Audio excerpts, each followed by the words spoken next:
여러분 안녕하십니까? 백발백중 윤관옥입니다의 윤관옥입니다. 이번 주는 이른바 슈퍼 위크로 불리죠. 북미 정상회담이 싱가포르에서 열리고요. 이틀 후면 6.13 지방선거가 치러집니다. 그리고 러시아 월드컵도 개막합니다. 그래서 빅 이벤트 한가운데 낀 6.13 지방선거의 향방이 주목되는 한 주이기도 합니다. 오늘은 종반으로 치닫고 있는 6.13 지방선거 인천 경기 지역의 흐름을 살펴보고 판세와 전망을 짚어보는 시간으로 꾸며봅니다. 이야기 함께 나눠줄 두 분, 이준한 인천대학교 정치외교학과 교수 그리고 김송원 인천경실련 사무처장 초대했습니다. 두 분 인사 나누시죠? 반갑습니다. 네, 먼저 이번 사전투표가 지난 8일과 9일 이틀 동안 치러졌는데요. 이준한 교수님, 20% 넘는 투표율을 기록했습니다. 전국 평균인데요. 20.14%. 비록 인천은 17.58%로 전국 평균치보다 약간 낮았고요.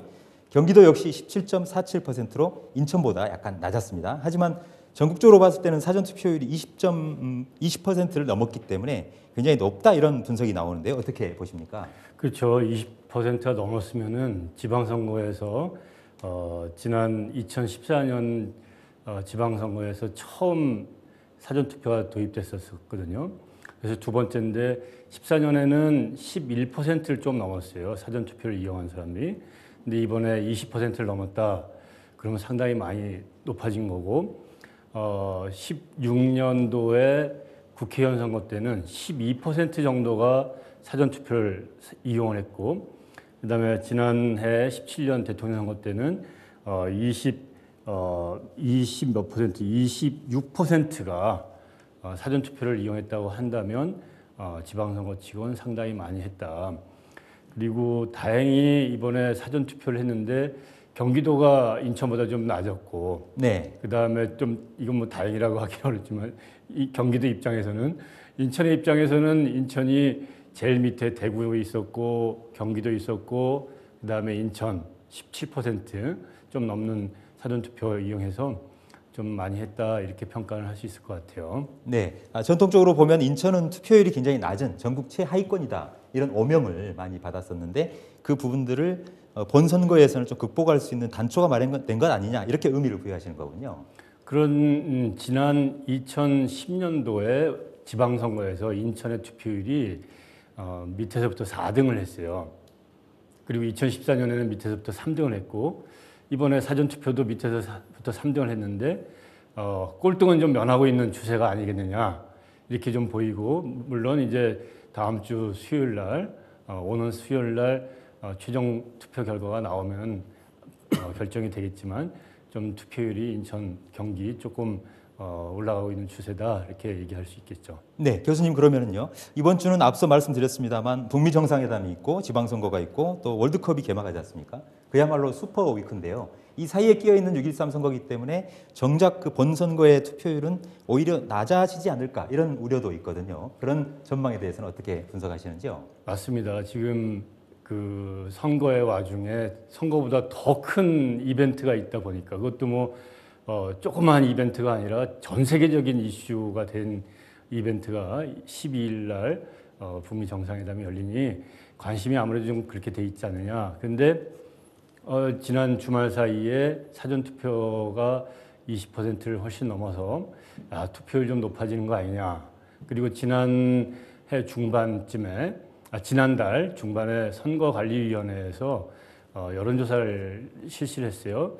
이번 지방선거에서 투표를 할 거냐 그랬더니 반드시 투표하겠다라고 한 답을 낸 유권자가 77%가 됐어요. 네. 그러니까 많이 높아질 거라고 생각하는데 사실 보면은 지난 대통령 선거 때 26%가 사전투표를 해가지고 와 이거 투표율이 굉장히 높아지겠다라고 생각했지만 77%에 딱 그쳤어요. 이게 높은 거냐 아니냐라고 그럴지 모르지만 2012년 대통령 선거 때 투표율이 75%였는데 1.4%포인트밖에 높아지지가 않았어요. 네.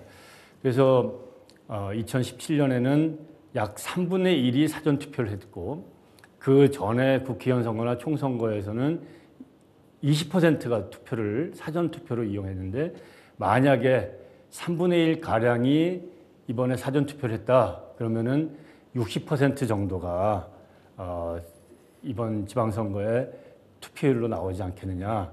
그래서 한 56%에서 60% 대에서 아마 좀 투표율을 기록하게 되지 않을까 조심스럽게 예측을 해봅니다. 네, 결코 사전 투표율이 전체 투표율을 상승시키는 결정적인 그 요소로 작용하지 않을 수도 있다. 이렇게 봐야겠군요.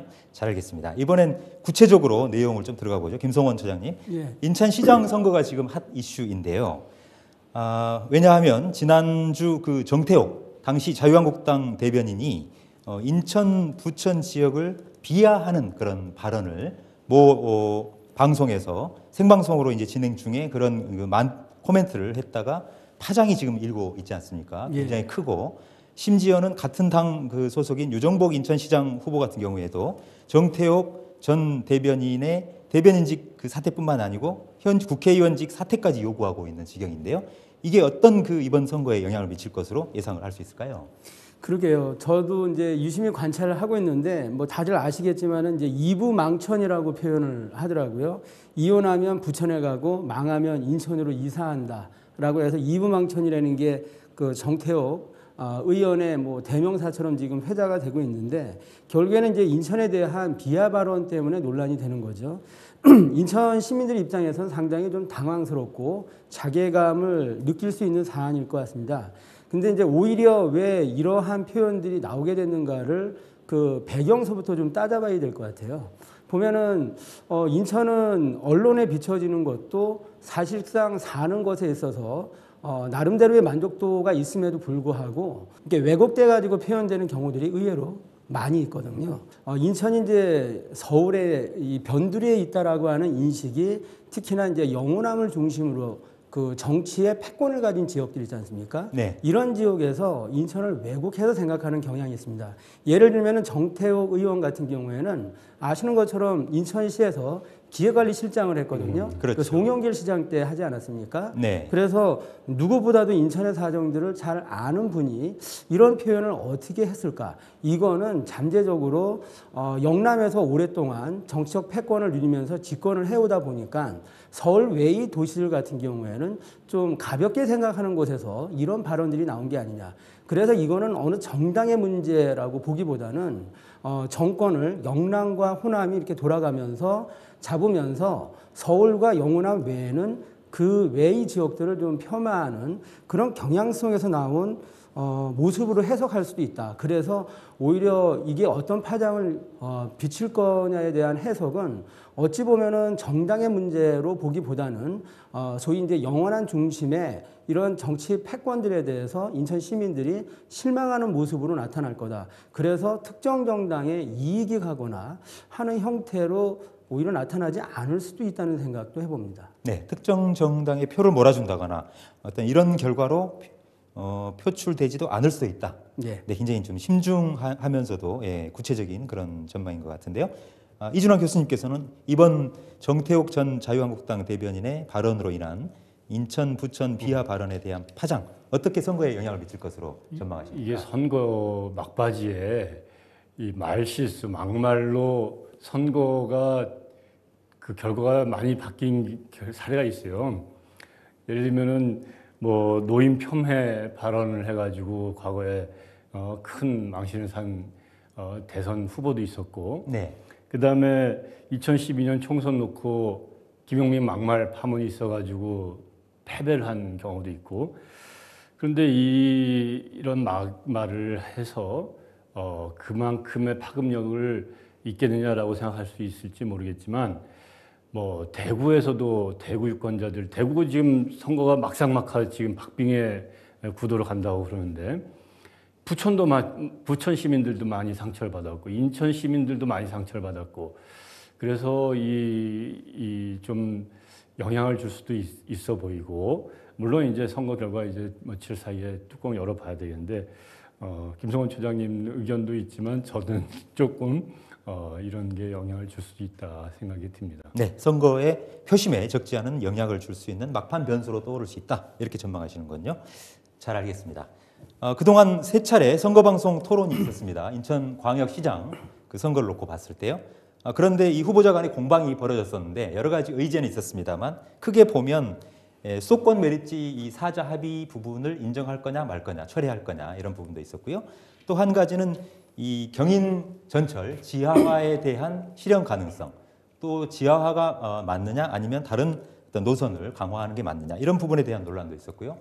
지난 4년 동안 인천시 재정이 건전화됐다고 하는데 이게 맞는 말이냐, 또 앞으로 어떻게 해야 되냐 이런 어떤 그 주요 공방들이 좀 벌어졌던 것 같아요. 김성원 사무처장님께서 보시기에는 세 차례 선거방송 토론, 후보자 간 공방 어떻게 지켜보셨는지요? 일단은 이제 크게 보면은 그러니까 양 후보가 1호 공약을 내세웠는데 그 1호 공약에 대한 자존심 다툼이 있었던 것 같습니다. 그래서 박남춘 후보의 경우에는 서해 평화 협력 도시 인천을 만들겠다라는 게 1호 공약이었지 않습니까? 그랬는데 실질적으로 내용을 보면 당연히 이제 서해가 평화 지역이 돼야 되지만 이것이 대통령 공약이 아니냐. 이건 인천시장이 할 수 있는 공약이 아닌 것 같다. 그래서 오히려 대통령의 후광을 가지고 이미지 정치를 하려고 그러는 게 아니냐. 이제 이런 비판이 있었고 그러다 보니까는 이제 유정복 후보가 1호 공약으로 경인전철 지하를 들고 나왔지 않습니까? 네. 그러니까 이거는 지난번에도 공약을 한 건데 못 지켰는데 요번에라고 가능하겠냐. 결국에 핵심적으로는 재원 마련 방안이 현실성 있어야지 된다. 이런 것으로 이제 다툼이 있었던 것 같습니다. 다만 이제 이 두 공약에 대해서 이렇게 분석을 해보면 서해는 이제 중고선 불법 조업 문제가 많기 때문에 나름 서해가 좀 안정화됐으면 좋겠다라고 하는 일부 민심을 반영한 공약인 것 같고 경인전철 지하화의 문제는 경인고속도로의 일반 도로화 문제처럼 양도시를 갈라놓는 하나의 또 난제이기 때문에 그러한 시민 여론을 반영한 공약이 아니냐. 그래서 그런 논란이 있음에도 불구하고 선호도가 있었던 것 같고요. SL공사 이관 타당성 문제는 수도권 매립지가 계속 종료하지 않고 이제 연장을 해야 되는 상황에서 종료를 하기 위해서는 SL공사를 이관하는 게 더 효율적이다. 아니다. 그거는 더 연구를 하게 된다라고 하는 이제 후보 간의 입장이 분명하게 갈린 사안입니다. 그런데 얼마 전에 이제 서구청장 후보 초청 토론회가 있었거든요. 네. 그랬더니 현장에서의 민심은 좀 다르더라고요. 보면은 이제 유정복 그 후보나 그리고 또 바른미래당의 이제 문병호 후보 같은 경우에 의견을 달리했는데 현장에 있는 바른미래당 서구청장 후보 정의로 후보는 SL공사 이관이 인천시로 되어야 한다는 입장을 얘기를 했어요. 인천시로 수도권 매립지 관리공사가 와야 된다. 와야 된다라고 오히려 현장에 있는 바른미래당 정의로 후보는 단호하게 얘기를 했거든요. 그래서 그런 지점에서 보면 SL공사 이관에 대한 부분이 뭐 유정복 후보만의 얘기가 아니라 현장에서는 분명하게 입장이 좀 갈리고 있다. 그리고 그것이 정말로 종료를 하는데 그리고 또 인천시를 위해서 어느 게 더 유불리하냐에 대해서 팽팽하게 의견이 갈리고 있다라고 이렇게 해석을 할 수가 있을 것 같고요. 그리고 재정 건전한 문제는 그렇습니다. 보면은 어찌됐든 재정 미기단체로 지정이 됐다가 유정보 후보가 시장을 역임하던 시기에 종료한 것은 사실이거든요. 네. 그래서 그 종료의 방법과 성과를 놓고 뭐 잘 풀어나간 방법이냐 그렇지 않느냐에 대한 이제 논쟁이 있긴 했는데 그것이 뭐 전문가들 입장에서 봤을 때는 그게 이제 큰 어떤 표심을 좌우하는 그런 쟁점 수준은 아니었던 것 같다. 다만 이제 자기라고 한다면 좀 더 나은 방법을 쓰지 않았겠느냐라고 하는 이제 박남춘 후보의 문제제기 정도로 이렇게 해석을 해야 될 것 같고 어쨌든 역대 시장 선거에서 재정위기 문제가 시장을 바꾸는 큰 변수로 작용을 했는데 이번에는 그 정도의 위력을 가진 이슈는 아니었던 것 같다. 라는 말씀을 드리겠습니다. 네, 그러길래요. 지난 4년 전을 돌이켜 본다라면 당시 송영길 후보 그리고 유정복 후보 두 사람 간의 팽팽했던 공방은 인천시의 채무, 빚 문제였습니다. 또 더 거슬러서 8년 전으로 들어가 보면 당시 이 안상수 후보 그리고 송영길 후보 두 사람 간의 가장 그 이슈이자 이벤트 어떤 그 공방의 정책 공방의 핵심 소재는 사실은 인천시의 채무, 빚이었거든요. 근데 정작 이번 선거에서는 이 재정 부분이 오히려 김성원 처장 지적대로 핵심 그 공방 소재에서는 좀 비켜난 이런 측면이 있었던 것 같고요. 이제 그런 측면은 물론 뭐 그동안 채무가 많이 해소가 됐기 때문에 그렇게 볼 수도 있겠습니다만 좀 비켜났던 것 같고, 오히려 이미 이제 지났던 메리츠 사자 합의 부분에 대해서 인정을 할 거냐 말 거냐, 또 그 광역 철도망 이런 부분들을 어떻게 할 거냐, 이런 것들이 이제 주요 쟁점으로 좀 떠올랐던 것 같은데요. 이준환 교수님께서는 최근 그 세 차례 선거방송 토론에서 있었던 인천시장 후보자 간의 공방 어떻게 좀 보셨었는지요? 글쎄요, 저는 이 시장 선거를 몇 번 인천에 가서 보는데 주제가 바뀌는 게 없어요. 아, 주제가 바뀌는 게 없다. 이게 경중의 차이 조금밖에 없지. 4년 전에도 8년 전에도 재정 그 경인고속도로 문제, 또 전철 지하 문제, 원도심 문제, 또 뭐 있습니까?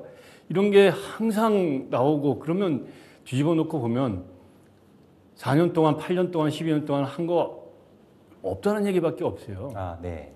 그래서 저는 이제 느끼는 것이, 진짜 이 후보들이 후보 시절에 토론에 나와서 이런 얘기 저런 얘기 말은 많이 하는데, 정작 대서 바라는 것은, 유권자가 바라는 것은 제발 말 지키고 임기 동안에 그걸 진짜 보여달라, 이런 것 같아요. 저도 그런 걸 많이 느꼈습니다. 네.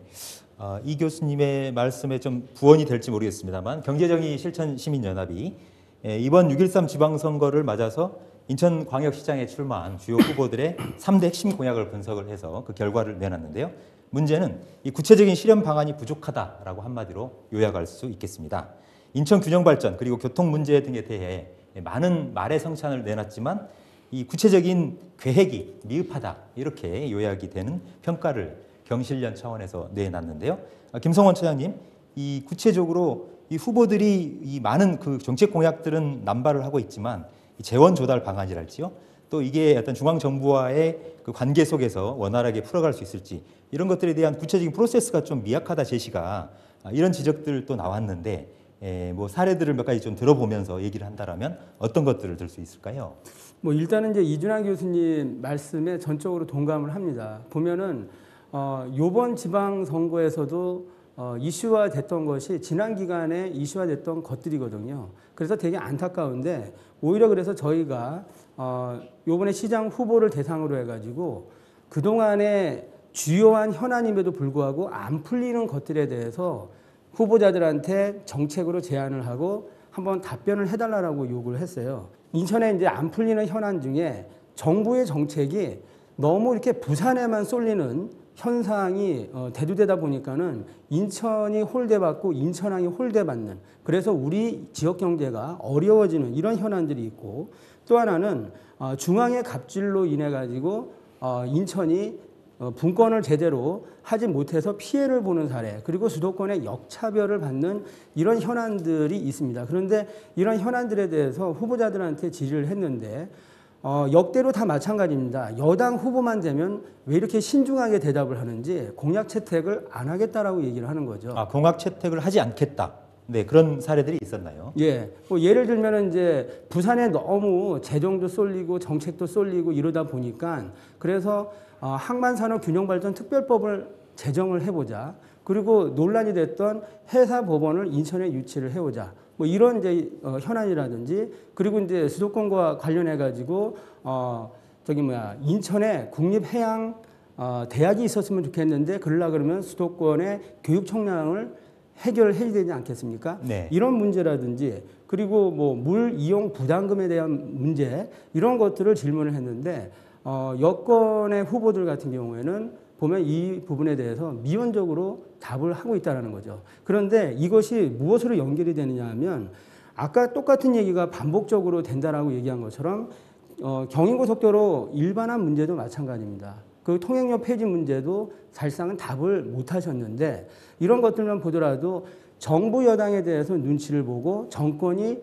부산이고 호남이고 이러다 보니까 눈치를 보고, 그러니까 정작 본인들이 단체장으로 역임을 했을 때 제대로 말을 못 해가지고 계속 반복적으로 문제를 못 풀어온 게 아니냐, 이런 생각들을 하게 되고요. 그런 맥락에서 점점 공약은 추상화되고 그냥 대통령 공약을 베껴오는 정도 수준의 공약만 남발하다 보니까 재원 마련 방안이니 프로세스니 이런 것들이 다 필요가 없겠죠. 그래서 이제 그런 맥락에서 안타까운 거는 보면은 이제 공약 자체가 정말로 시민들이 원하는 것에 천착해가지고 가고 있질 못하기 때문에 이런 부실한 공약들이 나오지 않겠느냐라는 생각입니다. 네, 실제로 경실련이 자체 분석을 해본 결과로는 중앙경실련입니다. 예, 경실련의 자체 분석으로는 인천 지역 시장 출마 후보들 이 4명 가운데 3명으로부터 답변을 받아서 분석을 했는데요.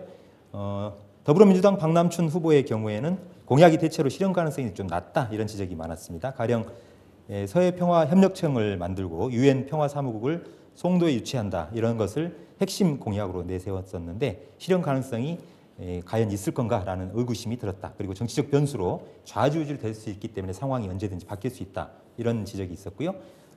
자유한국당 유정복 후보의 공약은 대체로 로드맵이나 재원 조달 방안이 좀 미흡하다. 이런 지적이 나왔다고 합니다.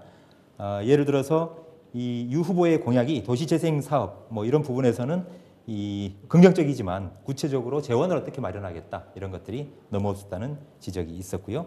이 밖에도 정의당 김웅호 후보 같은 경우에는 이 시민이 직접 시정에 참여하는 시민정부 구성을 핵심 공약으로 제시를 했는데 계획은 긍정적이지만 이 시민정부 구성이라는 것은 개혁성의 한계를 노출했다 이렇게 평가를 했습니다. 반면 바른미래당 문병호 후보는 자료 제출 시한이었던 지난달 28일까지 제출에 응하지 않아서 평가 대상에서 제외됐다는 점 소개를 드리겠습니다.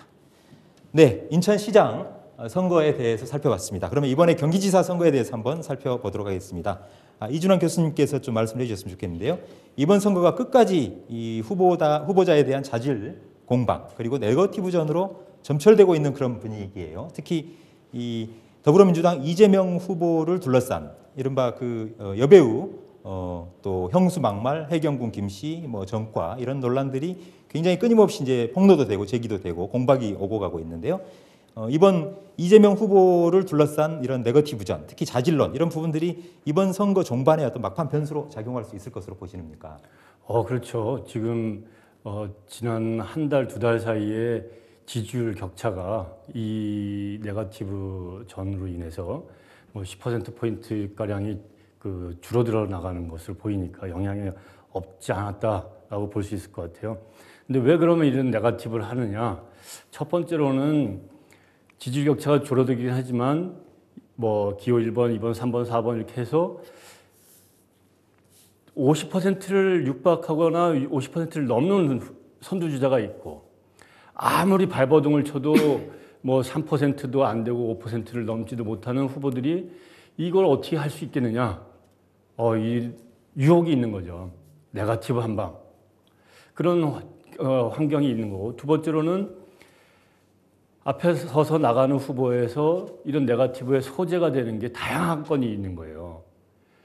지금 진행하시는 앵커께서 말씀하셨다시피 이 소재가 많지 않습니까? 저도 저 형수한테 하는 막말 테이프를 녹취한 거를 이렇게 들어봤는데 한 6분 정도 분량이 되는데 처음부터 끝까지 이게 사람들한테 그 소재가 충분히 되는 거고 세 번째로는 이것이 SNS를 통해 가지고 이 뭐 중앙의 언론 제도화된 언론을 통하지 않고 확산될 수 있는 분위기가 있다 보니까 이게 형성될 수 있는 거고 네 번째 마지막으로는 같은 민주당 지지자들 중에서도 이것에 대해서 굉장히 비판적으로 보는 사람들도 있기 때문에 확산되고 있다.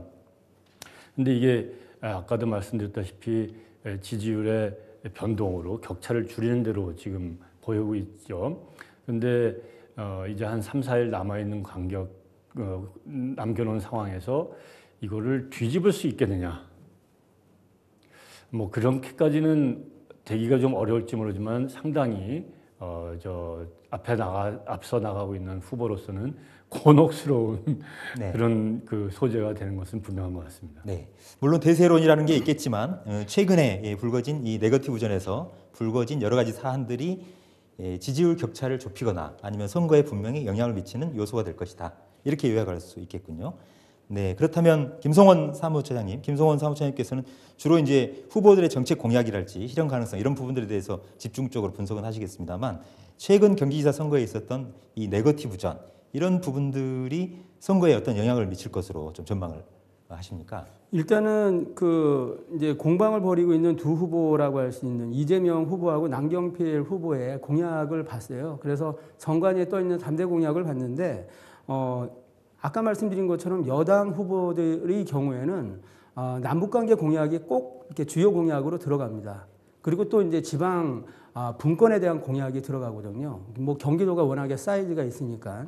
이제 그런 맥락에서 보면은 이재명 후보의 공약은 역시 이제 수준 자체가 대통령 수준의 공약 내지는 이제 그런 후광이라는 것들을 좀 전제로 하고 있고 거기에 비해서 남경필 후보의 경우에는 이미 도지사를 했기 때문에 그 연장선상에서의 공약을 했다라고 볼 수가 있습니다. 그런데 그 두 개 공약을 가지고 그러면 정책 대결을 뭐로 할 거냐라고 했을 때 서로 이렇게 어긋나는 측면들이 있어가지고 네. 정책 대결이 어렵다라고 봤거든요. 그거는 역으로 얘기하면 정책 차별화가 후보 간에 없다 보니까 그거를 차별화시키는 방법은 아까 교수님이 말씀하신 것처럼 네거티브 전이 훨씬 이렇게 용이할 수 있지 않겠냐 이제 이런 생각들을 해보고 그래서 여전히 이번 선거에서도 경기도도 그렇고 인천도 그렇고 뭐냐면은 특별한 이제 쟁점을 가지고 움직이질 못하고 있다. 그리고 특히나 여권 후보는 공통적으로 보면은 이제 대통령의 이미지를 가지고 정치를 하지 자기의 정책과 자기의 정치 철학을 가지고 움직이지는 않는 것 같다. 그래서 이러한 네거티브 현상이 나타나진 않았느냐. 그리고 이제 남경필 후보의 경우에는 아시겠지만은 그 당시 민주당과 연정을 하지 않았습니까? 그러다 보니까는 연정을 하면 상대방을 신경 쓰다 보면 자기 색깔을 내지는 못했거든요. 그러한 측면들도 자기 색깔을 뒤늦게 이제 후보 상황에서 내기 위해서 이런 방법을 쓰는 건 아니냐 뭐 이런 생각도 개인적으로 해봤습니다. 네, 그렇군요. 이 공약은 사실 이제 대동소이한 것 같다 이렇게 해석할 수 있겠군요. 그런데 이제 그 부분들을 대별시키고 분명하게 유권자들에게 각인시키기 위한 그런 어떤 선거 전략을 뚜렷하게 잡지 못하다 보니까 네거티브 존으로 흐른 건 아니냐. 네, 이렇게 분석하시는 것 같아요. 자, 그러면 이번엔 교육감 선거로 가보죠. 인천에서는 모두 3명의 후보가 출마했고요. 경기도에서는 5명의 후보가 출마했습니다. 아시다시피 교육감 선거는 이 정치적인 부분이 아니기 때문에 소속 정당도 없고 정당의 추천을 받지 않습니다. 정당 활동도 할 수 없고요. 그래서 기호도 없고 이름 석자만 담기게 돼 있는데요. 네, 교육감 선거는 인천과 경기 지역에서 굉장히 비중 있고 의미 있는 선거지만 정작 유권자들의 관심은 좀 적거나 더딘 것 같습니다. 이준환 교수님, 네. 이번 이 교육감 선거 정말 쟁점도 없는 것 같다. 뭐 이런 의견들이 많던데 어떻게 그렇죠. 판단하십니까? 지금 여론조사를 해보면 그래도 그 기초단체장이나 또 과격단체장에 대해서는 지지율이 그래도 분명히 선호가 있는데 교육감 후보 누구를 지지하냐? 50% 이상 가량이 나는 관심 없다 또는 내가 모른다. 이런 대답이 나올 정도가 돼 있으니까 관심이 그만큼 주목을 못 끌고 있는데 아마 300만 인천 시민들이 생각했을 때 교육감 선거의 관심은 제발 이제는 뇌물수수 해가지고 감옥 가는 교육감이 더 없어야 된다. 그게 가장 큰 관심이 아닐까. 지금 뭐 한 번도 아니고 2번씩이나 그런 일이 생겨 있는 상황 아니었습니까? 그래서 지금 상태의 후보들이 나와서 유권자들한테 교육정책이니 뭐 자기 지지해달라고 호소하고 무상교육이니 뭐 이런 것들을 아무리 설파하고 한다 하더라도 유권자로 하여금 나는 정말 깨끗하게 선거운동하고 있고 무너진 교육행정에 대해서 내가 신뢰를 줄 수 있다. 이게 제일 급선무라고 저는 생각합니다. 그리고 인천이 사실 다른 광역시도하고 비교를 해봤을 때 이 기초 학력 수준이 좀 이렇게 높지가 않은 안타까운 실정이 확인이 됩니다. 그뿐만 아니라 교육 행정도 뭐 수장이 자리를 많이 비우니 뭐 그 밑에서 그걸 얼만큼 행정을 잘하고 있겠어요. 그러다 보니까 행정 만족도도 떨어질 수밖에 없는 거고 또 교육 환경들 뭐 운동장이나 급식이라든지 이런 환경들도 다른 광역시도에 비해서 또 미흡한 부분도 있고 이런 것을 각 후보들이 나와서 내가 다 해주겠다라고 서로 경쟁하듯이 하고 있는데 유권자들은 사실 이런 데 현혹되지 말고 정말로 실현할 수 있는 공약들을 내걸고 있는지, 정말 깨끗하게 선거운동을 하고 있는지, 약속한 바를 정말 교육감에 대해서 실현할 수 있는 그런 그 능력이 있는지, 이런 것을 관심을 두고 있을 것 같아요. 그래서 남은 시간 동안 조금이나마 더 관심을 가지고 교육감 아주 훌륭한 후보를 골라야 되지 않겠느냐 생각입니다. 네, 인천시 교육감 역대 선거에서 이렇게 선출됐던 이른바 보수 진영 당선인, 또 진보 진영 당선인 연달아서 현직 교육감 신분으로서 구속 수감이 됐던 경우들이 있고요. 경기도에서는 물론 그런 적은 없었습니다만 특히 이번에는 인천 지역에서는 이른바 보수 후보 진영 간의 고소 고발전도 난무하고 있어요. 이런 상황인데 보면 김성호 최장님 특히 이 교육감 선거 출마자들도 기존에 우리가 전통적으로 논란이 있었던 무상급식 이뿐만이 아니라 이제는 교복도 무상으로 해주겠다, 교재 교구도 무상으로 해주겠다, 이렇게 무상 공약이 사실은 굉장히 많이 앞다퉈서 남발이 되다시피 하고 있지 않습니까? 문제는 이 무상 공약이 실현이 되면 참 좋겠습니다만 그걸 재원 조달을 하는 부분도 굉장히 좀 문제일 것 같은데요. 결국은 그 주민들 세금에서 그 부분들이 일정 정도 수혈이 돼야 될 텐데 이 앞다퉈서 쏟아지고 있는 무상 공약 어떻게 봐야 합니까? 예, 뭐 말씀 중에 정답이 다 나왔는데요. 보면 보수 진보가 지금 구분이 안 갑니다. 구분이 안 가요? 네. 예, 뭐 교수님 말씀도 마찬가지지만 보수 진보를 자처하는 후보들이 무상 시리즈를 무차별적으로 내놓고 있는데 아시겠지만은 우리의 교육은 아직 분권이 돼 있지는 않습니다. 중앙의 교육부의 재원에 의존할 수밖에 없는 구조로 되어 있거든요. 그리고 대다수가 다 인건비고 지자체로부터 이렇게 전입금도 얼마 되지는 않습니다. 그러니까 한정되어 있는 재원을 가지고 이런 무상을 할 수 있을까? 이거는 어찌 보면은 모든 후보들이 무상을 많이 얘기하면은 얘기할수록 그건 거짓말을 하고 있다라고 볼 수밖에 없다. 그리고 무상을 다들 남발하다 보니까는 정책적 차별도 없는 거거든요. 이런 상황에서 유권자들이 되게 혼란을 느낄 수밖에 없을 것 같고 그런 상황에서 결국에 남는 문제는 경기도 같은 경우에는 진보 교육감이 서로 단일화를 못해서 다투고 있고 인천은 보수를 자처하는 교육감이 서로 단일화를 못해서 다투고 있고 그래서 단일화를 하는 진영이 교육감이 되는 이런 왜곡된 교육감 선거 풍토가 지금 만들어져 있는데 그런 맥락에서 빨리 교육감 선거도 분권의 정신에 따라서 뭐 런닝메이트를 지자체 선거랑 같이 한다든지 뭔가 좀 구조적 변화가 있어야 된다고 봅니다. 네. 시도지사 선거와 함께 러닝메이트제로 교육감을 선출한다거나 아니면 임명제로 한다거나 뭐 여러 가지 방안들에 대해서 정치권 또는 교육계에서도 논란은 많았던 것 같아요. 네, 이번 선거를 계기로 해서 이 교육감 선거에 대해서 다시 한번 짚어보고 살펴보는 계기가 됐으면 좋을 것 같습니다. 네, 이렇게 6.13 지방선거 앞두고 특집 대담으로 백발백중 윤관옥입니다. 꾸며보고 있는데요. 이제 좀 마무리를 해야 될 시간인 것 같습니다. 이번 6.13 선거의 의미는 어디에 있고 또 선거 이후에 인천, 경기 인천 지역 주민들이 맞닥뜨리게 될 과제는 무엇이고 앞으로도 풀어야 될 해법은 무엇일지 간단하게 오늘 참석하신 두 패널 분의 의견을 좀 들어보고 마무리를 하도록 하겠습니다. 먼저 이준환 교수님께서 마무리 말씀 좀 해주실까요? 사실 지방선거인데 이게 대통령 중간평가 선거로 오랫동안 작동을 해왔고 이번에는 북미 정상회담까지 있어가지고 이게 대통령 중간평가 선거가 아니라 전 세계 선거가 돼버렸어요. 근데 이런 와중에도 지방자치단체장들 또 의회 의원들이 선거를 통해서 주민들한테 잘하겠다라고 그 공약을 걸고 경쟁을 하는 게 아니라 내가 대통령하고 얼마나 가까운 사람이다. 대통령하고 어떤 일을 같이 했던 사람이다. 이 자랑대회 하는 것 같아요. 그래서 이런 문제를 빨리 해결하고 유권자들이 정말 잘 뽑아서 선거가 끝난 다음에는 정말 대통령하고 가까운 걸 정말 이용을 해서 정말 주민들한테 복무할 수 있는 그런 시정이나 구정 이런 것들을 펼칠 수 있는 것.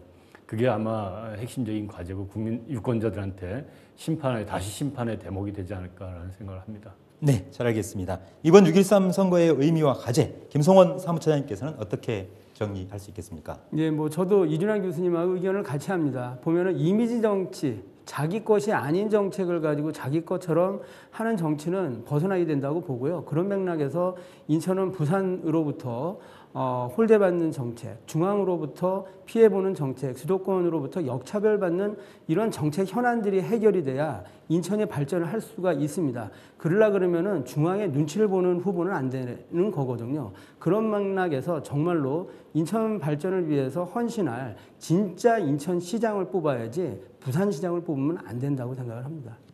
백발백중 윤관옥입니다. 오늘 6.13 지방선거 특집 대담으로 꾸며봤는데요. 오늘 참석해 주신 분 이준환 인천대학교 정치외교학과 교수 그리고 김송원 인천경실련 사무처장 두 분이었습니다. 두 분 수고 많으셨고요. 지켜봐 주신 시청자 여러분들도 수고 많이 하셨습니다. 저는 더 알찬 내용으로 다음 시간에 찾아뵙겠습니다.